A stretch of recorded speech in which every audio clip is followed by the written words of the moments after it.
Mm-hmm. I wrote in a very, very short time a book which is in several languages now, and I opened with a quotation from your book. Now it's the time for seeing what is happening, and we have the time for doing something. Therefore, I'm not coming here for interview or camera. Okay. Okay, they do it. I'm not a man who is seeking that. Okay. So giving respect, okay, gratitude. Well, thank you very much. We are doing as one of the great pioneers, and that we in the Netherlands and in Belgium and in other countries are working very close at this moment, collaborating. Right.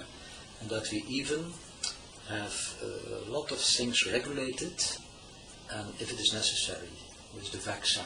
I wrote a little book for a lot of people about vaccination. Right. We are very close in what you have written. Right. And me. Well, that's brilliant because we're at a point where this vaccine program is a line in the sand that can gather a lot of people together in mutual support and mutual interest.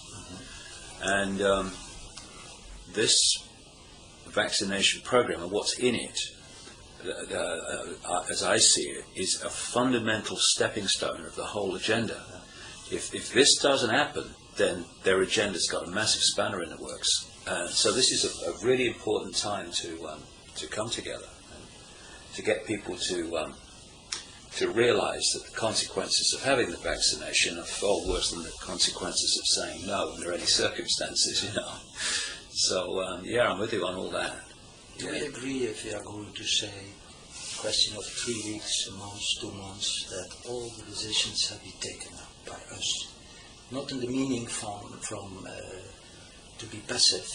Even in my head is to call on civil disobedience. That's the key. And with our friends, we reach some millions at this moment. Non-violent, non-cooperation. Non-violent, non-cooperation, because, the number of people that are in full awareness who are perpetuating this whole agenda are a fraction of the global population, and they can only do what they do by manipulating the general population to imprison themselves and to acquiesce, thinking that they have no power not to. And when those things are withdrawn, when people realize where the real power is, then the control system must fall, because it depends on people en masse not knowing where the real power is, but seeing the top of the pyramid as where it is, instead of realizing that the rest of the pyramid is holding the top up there. Absolutely. That's the different perspective. So what the top has to do is keep that knowledge from different sections of the pyramid, so no one actually looks up and says, hey, we're holding you up there. We don't have to. We have the power. And this is the key perception change we have to get across. Yeah. I think also what you said and what you are writing, that we have to try to be in non-violence, is very important. It means that our better side of our spirit, our conscience, real conscience. I learned a lot of things from Buddhism and from Zen Buddhism and real Gnosticism, that we have to try to be also in compassion and in full consciousness. And if we try to do that, we have a tremendous force. We need it. We need it. Yeah, the point I keep pressing to get across, which I'm going to really emphasize on Saturday, is the fundamental shift of self-identity, because if anything is the core of human control, it's manipulating people into a false self-identity. So they identify with their name, their body, their job, their culture, their race, their religion. And when you do that, you are, because all those are mind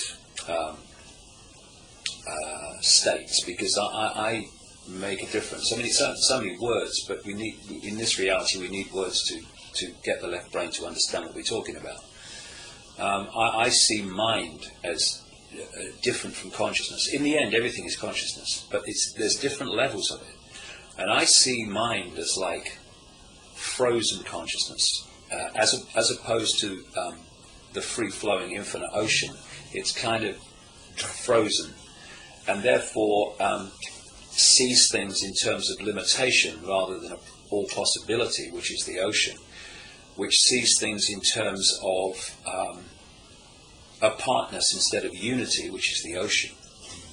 And I see mind and body as, obviously it's much more than this, but it's a very, very good analogy, and in many ways is actually literally true, as a conduit, an interface that allows consciousness to experience this reality. Just as if I'm sitting here now and I want to go on the internet, I can't just go on the internet. I need an interface, I need a conduit, which is a computer. And it all is fine if I'm experiencing the internet through the computer, but I know that I'm the computer programmer, not the computer. If I sit at that desk and I suddenly think I'm the computer, then I'm in trouble. Because now the computer, I've moved my sense of self-identity, therefore perception and point of observation, into the computer. So I'm in the world and of it in terms of the internet. And suddenly the computer's now deciding where I go and what I think of it.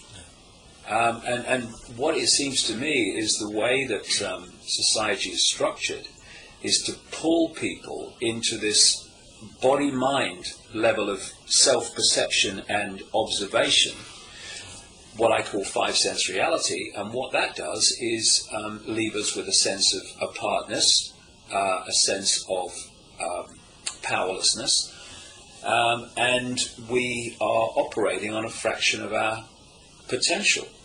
And for me, the big shift is from which everything else comes, is when you move your self-identity from I am David Icke, born in Leicester in 1952, to I am infinite consciousness, having an experience as David Icke, born in Leicester in 1952. And then the point of power moves from within the reality, so you're in it and of it, to I'm in it, but I'm not of it. So now I can see how the dots connect within this reality. I'm not focusing on one dot, because that's all I can see. And for me, I mean, what do you think? But I look at some of this area known as spiritual and New Age in various kind of expressions, and what I see is the simple made complex for no reason whatsoever except complexity for complexity's sake. And I see all these different techniques and these different things that you're supposed to go through. I've done none of them. I moved my self-identity from I am David Icke to I am infinite consciousness having an experience as David Icke, and everything shifted. Everything shifted. You know, no 3 months sitting quietly in a cave, none of that. Everything shifted. Because I was observing the world from a different place, or not that there are any places, a different point of observation. And I think that so often there are guru-type figures, not, of the self-appointed guru-type figures, who get their power from the perception people have that awakening is complex. Therefore, I need this person to help me through the complexity. When what I'm actually saying the opposite, it's actually simple, because all genius is simple. Genius is seeing the simple in the complex. You get someone in government administration who is in left brain prison mode, as I call it, and they will see complexity everywhere.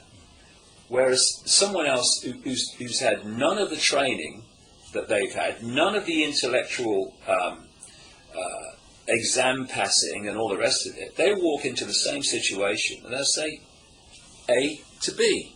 You don't have to go via N and K and L and W. It's simple. But we have this kind of trait where if it's simple, it can't be. It must be more difficult than that. It must be more complex than that. And when you kind of remove the skins on the onion it gets less and less complex and more simple. The more layers of the onion you put on, that's when it gets complexity, because you've got more layers of the onion to bring into the equation of what it's all about. Get rid of them. And at the end is emptiness, not you. Emptiness, yeah. Well, if you are making the onion. But, people feel empty because in many ways they're an empty vessel. And when you let consciousness in, then the emptiness starts to disappear because you're filled with something greater than the vehicle. I was saying earlier today, I had this vision some time ago now, a couple of years maybe, I don't know,